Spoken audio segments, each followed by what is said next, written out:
All right, so this is a controversial take, but we were wrong about zero frets. And just so you know we're putting our money where our mouth is, here's a zero fret on a brand new driftwood guitar. And we're seriously considering putting zero frets on more of our guitars. Yes, you probably know them most commonly from all those cheap guitars that came out in the 60s, and you probably know them for how problematic they've been to repair guys over the years because they wear out so quickly and they're just more trouble than they're worth. But you know what? We were wrong about them. So first of all, if you don't know what a zero fret is, you might know what a nut is. But in case you don't, a nut is typically a piece of bone or plastic that creates a termination point for the string at the headstock of the guitar. And a zero fret is just a fret that takes the place of a nut with the strings running across the top of it. And a guitar with a zero fret does still have a nut, but it just acts as a guide for the strings as they go towards the headstock of the guitar. So why are zero frets so controversial?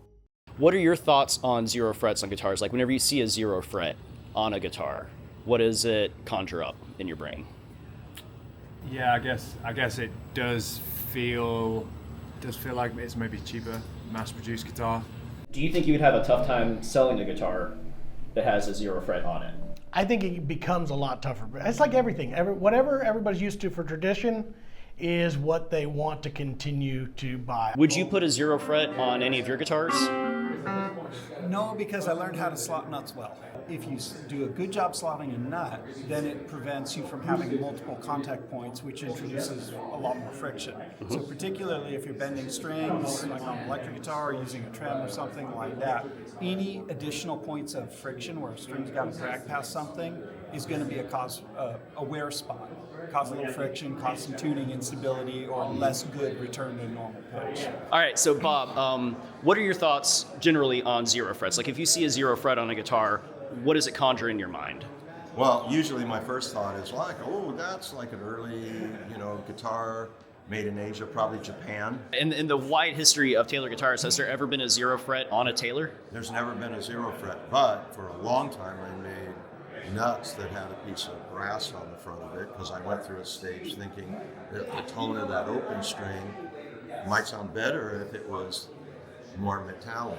What would you think if we put a zero fret on a $25,000 guitar? I think if you explain why you've done it, it's like everything. There's a reason behind everything that you do. If you can explain it and make people feel comfortable with it, it's a good idea. Yeah, I think if you're building a custom instrument, if you've done the research and feel that it improves the guitar, then that's up to you to explain why it's a better option. If you've tried it out and didn't like it, then that's also up to you to decide this is why we're not doing it. So I think it's the trust factor you've probably built to decide whether you've decided it's a better option for your guitar or not. So it's a bad idea. I mean, if you're not going to explain it, it's a really bad idea. Okay, so what are the upsides to a zero fret and why should you consider having one on your guitar? So there are two big upsides. The biggest advantage of a zero fret is the reason that most cheaper guitar manufacturers loved using them in the first place. Since the nut only acts as a string guide, you don't have to be nearly as precise whenever you're cutting out your nut, saving on the time it takes to cut the nut and saving on the time it takes to properly train someone how to slot the nut. When you're a large-scale manufacturer with razor-thin margins, you're always looking for ways to cut corners, and so that just makes sense. We honestly don't care about this advantage because, like Andy Powers, we know how to properly slot a nut. But there is one more advantage, and it's the one that we're most intrigued by. You see, the terminating location of a string can have a great effect on its tone, meaning that a string that ends on a piece of plastic is going to sound a little different than a string that terminates on a piece of bone. And both of those will inevitably sound different than a string that ends on something metal, say, like a fret. And that means that if you use a zero fret, that you'll have a consistent material as a terminating point on all of the notes across the fretboard, including in the open position. All right, but what are the downsides to zero frets? Well, like I said at the start of the video, zero frets have a reputation for wearing out quickly, which can lead to buzzing and intonation issues. But I think we have a solution for that. You see, we've been installing stainless steel frets on all of our driftwood guitars for about a year now. And stainless steel frets are incredibly hard, and we're willing to bet that they're hard and durable enough to negate this as an issue. But we didn't invent stainless steel, so why isn't stainless more popular for zero frets? One thing that surprised us in regards to stainless steel frets was that they haven't really been around for a long time. They've only been mass-produced since the early 2000s. This makes me think that maybe the technology is just a little too new for anyone to have really considered it again. Stainless steel also has a reputation for being incredibly hard to work with, but we find that the depreciation on our tools is worth it for all of the added benefits that stainless steel gives us, especially in a shop like ours that doesn't produce that many guitars a year.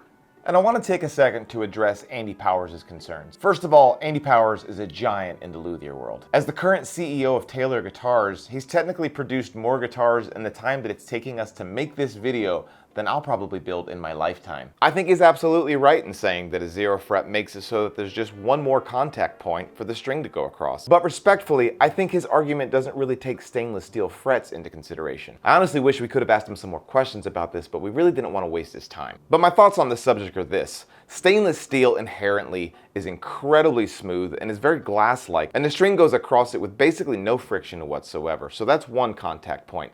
Now that second contact point that Andy is talking about is in the nut. On a zero fret guitar, the nut only acts as a string guide, meaning that the string itself doesn't actually rub against the bottom of the slot in the nut. So in my opinion, there's actually less places for the string to have friction. And I think I can prove this by pointing out the fact that a traditional bone nut will eventually wear out and need replacing because there's so much friction pressing down inside of those slots.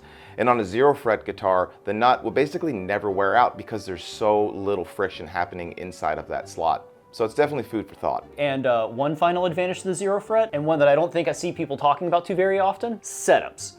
Let me explain. Every well set up guitar is going to be some combination of the truss rod, the nut, and the saddle. And respectfully, not all guitar techs are created equally. Most of the improperly set up guitars that we get into our shop for repairs will have an issue with the truss rod first. But the very next place that we look at to make sure a guitar is properly set up is at the nut. And the fact of the matter is, almost all of them will have an improperly dressed nut. The really cool thing about a zero fret is that what this does is it takes that one other element out of the equation. A guitar that has a stainless steel fret technically has one less thing that can go wrong and lead to an improperly set up guitar. If you do your own setups at home, having a stainless steel zero fret will make your own setups that much easier because you're probably only going to wind up tweaking the truss rod. And if you take your guitar to a guitar tech, it's just going to be one less thing that they have to worry about. I don't know, I just think that's food for thought.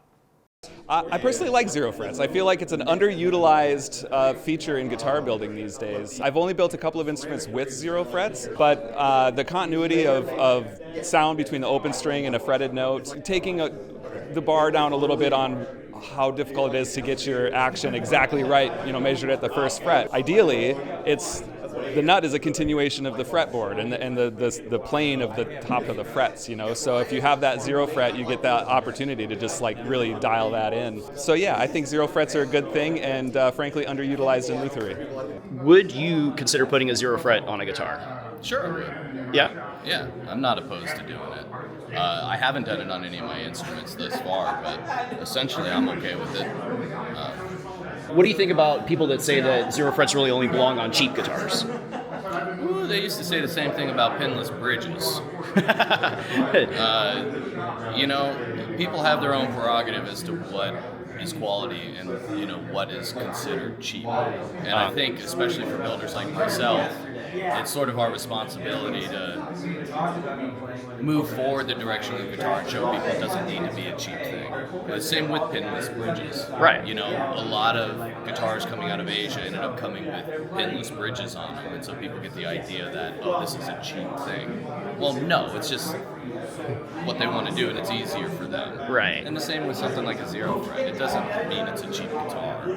It's just a different style of holding the strings at the peg head. But then there are lots of great builders who use them, and it makes a ton of sense. I've never used them. Doesn't mean that I wouldn't. I'd be interested to give it a shot. Kind of looks a little odd, I think, but I guess that's just because we're so used to seeing, guitars without them. I guess it's different strokes for different folks. If you like it, cool. If you don't, cool. There it is. Roll credits. So what would you think if you saw a zero fret on a $25,000 driftwood? I would think those guys have something up their sleeve. They're thinking about it. They didn't do that by accident. They didn't do it to make it easy because you guys don't do anything that's easy. Everything you do, it's like, if I go right, it's easy. If I go left, it's hard. I'm going to go hard, And so if you guys did it, I go, they've been thinking, and I'm going to wait and see if they do it twice. So to me, what it feels like we have happening here is a case of tradition bucking practicality. The profession of lutherie is steeped in tradition, and that can be a wonderful thing for our culture, but it's not always the greatest thing for innovation. But what do you guys think?